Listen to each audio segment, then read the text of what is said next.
আলহামদুলিল্লাহ, আল্লাহ পাকের দরবারে অসংখ্য গুণিত শুকর যে মহান রব্বে কারিম আপনি আমাকে পবিত্র মাহে জিলকজ মাঝে আজ পঞ্চম জুমা মুবারকে অংশগ্রহণ করার সুযোগ দিয়েছেন, তৌফিক দিয়েছেন। রব্বে কারিমের দরবারে শুকরিয়া তান আদায় করি আলহামদুলিল্লাহ। তার সাথে সাথে অসংখ্য গুণিত দরুদ ও সালাম হুজুর নূর সাল্লাল্লাহু আলাইহি ওয়াসাল্লামের উপর, যে নবীকে না বানাইলে 18,000 মাখলুকাত বানাইতেন না, ওই নবীজির কদম মুবারকে অসংখ্য গুণিত দরুদ ও সালাম মহান রব্বে কারিম যেন কবুল করেন। আমরা সকলে বলি আমিন।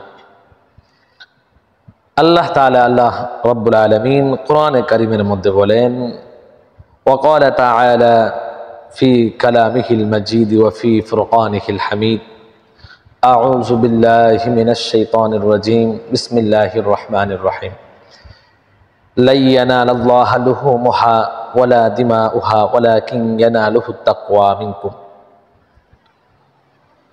মহান আল্লাহ তাআলা সুবহানাহু ওয়া তাআলা ইরশাদ করেছেন, কুরবানিকৃত পশুর গোশত, রক্ত কোনো কিছুই আল্লাহ তাআলার দরবারে পৌঁছে না। আল্লাহ তাআলার দরবারে শুধুমাত্র পৌঁছে মানুষের তাকওয়া। যেই মানুষগুলি আল্লাহ তাআলার নৈকট্য লাভের জন্য, আল্লাহ তাআলাকে খুশি আর রাজি করার জন্য কোরবানি দিয়ে থাকেন, আল্লাহ তাআলা তাদেরকে, ওই সকল বান্দাদেরকে প্রিয় বান্দা হিসেবে কবুল করে নেন। জাহান্নামী যে সকল বান্দা রয়েছে, আল্লাহ তাআলা তাদেরকে জান্নাতি বানিয়ে দেন। এই কোরবানির অনেক ফজিলত, বরকতময় কোরবানি, এই কোরবানির অনেক ফজিলত রয়েছে। রাসূল করিম সাল্লাল্লাহু আলাইহি ওয়াসাল্লাম বলেছেন, এই কোরবানির প্রত্যেকটি পশুর পশমের বিনিময়, এক একটি পশমের বিনিময় এক একটি সদকা আল্লাহ তাআলা যেই বান্দা, যেই বান্দির পক্ষ থেকে কোরবানি হবে, আল্লাহ সুবহানাহু ওয়া তাআলা তার আমল নামায় লিখে দিবেন। সুবহানাল্লাহ। এই জন্য আমরা কোরবানির পশু ক্রয় করার সময় আমরা সুন্দর পশু দেখে আমরা ক্রয় করব। রাসূল করিম সাল্লাল্লাহু আলাইহি ওয়াসাল্লাম বলেছেন, কিয়ামতের ময়দানে, হাসরের ময়দানে সেটা আমাদের বাহন হবে। আল্লাহ সুবহানাহু ওয়া তাআলা এই কোরবানির জন্তুটাকে আমাদের জন্য কিয়ামতের ময়দানে বাহন বানিয়ে দিবেন। এই জন্য আমরা কোরবানির পশু যখন ক্রয় করব, আমরা সুন্দর দেখে, কুস্থ না দেখে আমরা সুন্দর দেখে কোরবানির গরু ক্রয় করব। এই কোরবানির গরু সুন্দর দেখে কেন ক্রয় করব? যে আমরা আল্লাহর রাস্তায় এই গরু কোরবানি করব, আল্লাহ পাক যেন আমার পক্ষ থেকে এই সুন্দর গরুকে যেন কবুল করেন, তখনই আপনি আমার কোরবানির রকম কবুল হবে। মাসআলা হচ্ছে, আমরা অনেকেই 7 জন শরীকে কোরবানি দিই, কিন্তু একজন ব্যক্তি যদি 7 জনের মধ্যে যদি একজন নিয়ত করে যে আমি সওয়াবের নিয়তে কোরবানি দিচ্ছি না, আমি গরুর গোশত খাওয়ার জন্য কোরবানি দিচ্ছি, তাহলে 7 জন ব্যক্তির কোরবানি জায়েজ হবে না। এই জন্য আমি আপনাদেরকে বলছি, যারা শরীকে কোরবানি দিবেন, আপনারা মেহেরবানি করে 4 জন অথবা 5 জন অথবা 7 জন যদি শরীকে কোরবানি দেন, তাহলে ওদেরকে নিয়ে বসে আপনারা শরীকে কোরবানি দিবেন। অনেকেই আছে আনুমানিক করে শরীকের কোরবানির গোশত বন্টন করে, কিন্তু এটা একবারই নিষেধ রয়েছে যে আনুমানিক করে গোশত বন্টন করা যাবে না, ওজনের মাধ্যমে গোশত বন্টন করতে হবে। আমরা এই দিকে লক্ষ্য রাখবো।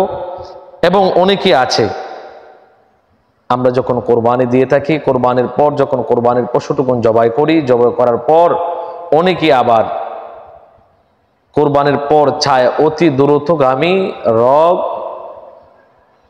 এবং পা কাটার জন্য তাড়াতাড়ি তার জান চলে যাওয়ার জন্য চেষ্টা করে। সেটা আসলে মূলত শরিয়া ভিত্তিক নয়, সেটা মাকরুহ। এদিকে আমরা লক্ষ্য রাখবো। কোরবানি যখন হয়ে যাবে, কোরবানির পর পশু জীবিত অবস্থায় তার কোনো অঙ্গ কাটা নিষেধ রয়েছে, মাকরুহ রয়েছে। এদিকে আমরা খেয়াল রাখবো ইনশাআল্লাহ। তারপর হাদিস শরীফের মধ্যে আসছে, যে যারা কোরবানি দিবে, কোরবানি দাতা যারা থাকবেন এবং কোরবানি যারা দিবেন না, তারাও যদি পবিত্র মাহে জিলহজ থেকে কোরবানি পর্যন্ত যদি চুল, নখ ইত্যাদি কাটা থেকে বিরত থাকে, তাহলে আল্লাহ পাক রব্বুল আলামিন তাদেরকে ফজিলত দান করবেন। কোরবানির যে ফজিলত রয়েছে, আল্লাহ পাক তাদেরকে কোরবানির ফজিলত দান করবেন। আমরা ওই দিকে লক্ষ্য রেখে ইনশাআল্লাহ আমরা এই জিলহজ মাস গুরুত্বপূর্ণ মাস, রহমতের মাস, বরকতের মাস, গুনাহ মাফের মাস, এই মাসে আমরা সকলে বেশি বেশি করে তাসবিহ তাহলিল আদায় করব। ফরজ নামাজের মাধ্যমে আমরা আল্লাহ তাআলার নৈকট্য হাসিল করব। শুধুমাত্র কোরবানি দিলেই চলবে না, কোরবানির আগেই আমরা নিজেকে নিজে পরিবর্তন করতে হবে নামাজের মাধ্যমে, ইবাদতের মাধ্যমে, আল্লাহ তাআলার হুকুমের মাধ্যমে। ইনশাআল্লাহ আমরা সকলেই যেন আল্লাহ তাআলার হুকুম আহকাম মেনে চলতে পারি এবং পবিত্র মাহে জিলহজ মাসের যেই ফজিলত রয়েছে, এই 10 দিনের ফজিলত আমরা যেন সঠিকভাবে আদায় করতে পারি এবং 9 তারিখ ফজর থেকে 13 তারিখ আসর পর্যন্ত তাকবীর তাশরিক আমরা আদায় করতে হবে, সেটা আমাদের উপর ওয়াজিব। আমরা যেন সকলে তাকবীর তাশরিক আদায় করতে পারি। আল্লাহ সুবহানাহু ওয়া তাআলা যেন আপনি আমাকে সকলকে তৌফিক দান করুন, সকলে বলি আমিন।